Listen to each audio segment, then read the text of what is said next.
29. 끝나지 않은 여행. 스카팩. 아직도 가야 할 길에 이어 정신의학자 스카팩은 시리즈 2권을 더 내어놓는다. 이번 편에서 살펴보는 끝나지 않은 여행이 이 시리즈의 두 번째 책이다. 이 책은 다음과 같이 시작한다. 인간의 인생은 복잡다단한 사건과 인과관계로 이루어져 있다. 독자들은 각자 경험하게 되는 삶의 진실 속에서 인생을 너무 단순하게 생각하지 않았으면 좋겠다. 그리고 인생은 복잡하다라는 진리를 받아들일 것을 이야기했다. 스카팩은 가장 먼저 고통에 관해 썼다. 만약 우리에게 일어나는 고통을 대하는 태도를 변화시키는 가장 지혜로운 방법은 그것이 우리의 영적인 성장을 위해 일어난 것으로 받아들이는 것이다. 일단 우리에게 일어나는 모든 일이 우리에게 신성을 가르치려고 계획된 것임을 깨닫게 되면 우리는 약해지지 않는다라고 신성이란 책의 저자는 말했다. 이 책 또한 스카팩의 다른 저서와 다르지 않게 심리학과 종교를 통합한 이야기로 가득하다. 책에는 우리가 비난하고 부적절한 대응을 하는 가장 주된 이유가 완고한 의지와 더 높은 힘에 대한 복종심이 부족하기 때문이다 라고 말하고 있다. 보통 의지가 높은 사람을 좋게 보는데 인생은 아이러니한 것이 모든 축복에는 그 속에 부작용도 수반하고 있다.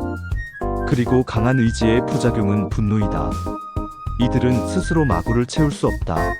더 높은 힘에 제어되어야 한다 라고 스카팩은 말하고 있다. 다음으로 용서에 관한 내용이 나오는데 우리가 보통 어려서 부모나 사회로부터 상처를 받게 되면 그것을 용서하기는 참으로 쉽지 않다고 한다. 그리고 우리는 더욱 어리석은 행동을 하는데 이들이 나를 얼마나 괴롭히고 있는지 보라고 라고 외치며 자신을 파괴한다. 그만큼 용서하는 것은 진심으로 쉽지 않고 너무 어렵다. 우리의 분노를 가라앉히는 최고의 방법은 용서하는 일인데 말이다. 우리가 용서하는 까닭은 우리 자신을 위해서이다. 우리 자신의 건강을 위해서. 왜냐하면 치료에 도움을 주는 정도를 넘어서 분노에 집착하게 되면 우리는 성장을 멈추고 영혼은 오그라들기 시작하기 때문이다. 인생을 현명하게 사는 하나의 방법은 자신의 죽음을 빨리 인식하는 것이다. 이것이 좋은 이유는 자신의 나르시시즘을 빠르게 극복할 수 있기 때문이다. 자신을 죽음을 직시한 사람들은 어차피 죽게 되어 있는데 무엇 때문에 어리석고 늙은 내 자신에 집착하겠는가? 라고 생각한다. 그래서 이들은 자기중심주의와 오만함을 더욱 줄여나갈 수 있다. 그렇게 해서 결과적으로 이들은 다른 사람들에 비해 죽음을 덜 두려워하게 된다. 예수도 비슷한 말을 했다. 누구든지 생명을 구하려는 자는즉 누구든지 자신의 나르시시즘을 고집하는 자 생명을 잃을 것이요 누구든지 나를 위해 자기 생명을 잃는 자는 생명을 얻을 것이니라. 책에는 흥미로운 이야기가 두 가지 나온다.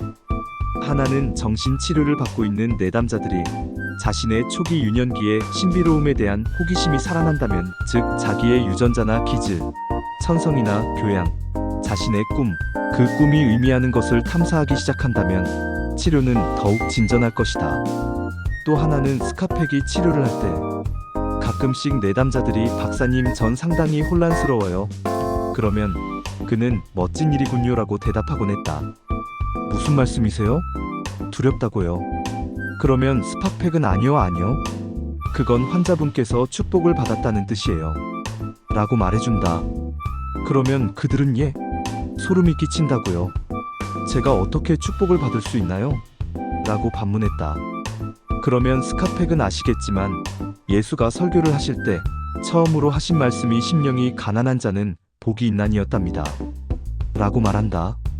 심령이 가난한이란 말은 여러 가지 방식으로 해석될 수 있지만 정신적인 면에서 가장 좋은 번역은 혼란스럽다이다. 축복을 받았다는 것은 혼란스럽다는 것이다.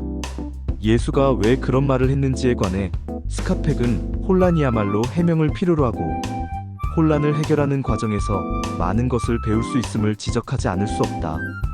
라고 답했다. 매우 멋진 문장이라 인용해서 설명을 길게 했다. 영성과 인간의 본성에 관한 부분에 관한 이야기도 즐길만하다. 스카팩은 인간의 본성이란 팬티를 입은 채 볼일을 보는 겁니다. 라고 말했다. 그만큼 인간은 게으르고 엔트로피의 영향을 많이 받는 존재다. 하지만 기적은 항상 있어. 만약 아이가 엄마와 사이가 좋고 그 엄마가 참을성이 있어서 지나치게 닥달하거나 통제하려 하지 않는다면 불행히도 이런 상황은 좀처럼 만나기 힘들다. 아이는 스스로 용변 보는 행동을 잘 조절할 것이고 교육될 것이다. 그렇게 인간은 본성을 뛰어넘는 행동을 하는 것이다. 하지만 이렇게 잘 극복되는 사람은 별로 없다는 것이 아쉬운 일이다. 라고 스카펙은 말한다. 스카펙은 또한 영성과 관련하여 이런 이야기를 책에서 하고 있다. 몇 년 동안 심리 치료를 담당하면서 이상한 패턴을 발견할 수 있었다. 종교를 믿는 사람들이 고통이나 골칫거리 혹은 여러 어려움에 빠져서 나를 찾아와 정말로 치료에 집중하고 나면 심심치 않게 이 사람들은 결과적으로 의심을 품고 질문을 남발하는 회의론자나 불가지론자, 심지어는 무신론자가 되기도 한다.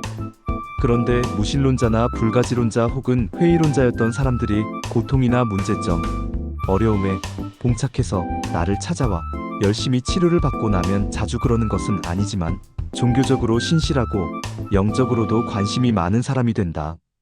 그러니까 종교인은 무신론자가 된다는 것이고 무신론자는 종교인이 된다는 이야기다. 여기서 스카펙의 종교 4단계 이론이 나오게 된다.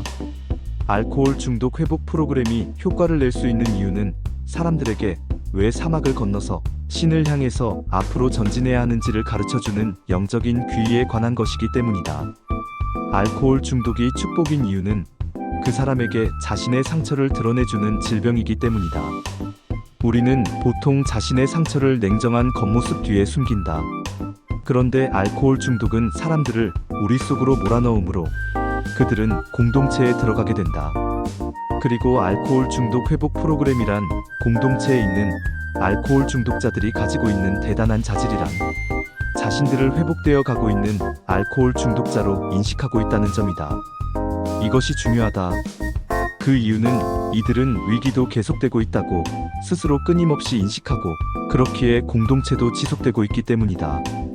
책에 나오는 많은 내용을 다뤘는데 스카펙이 이 책으로 진정으로 하고 싶은 이야기도 더욱 영적인 사람이 되는 것이다.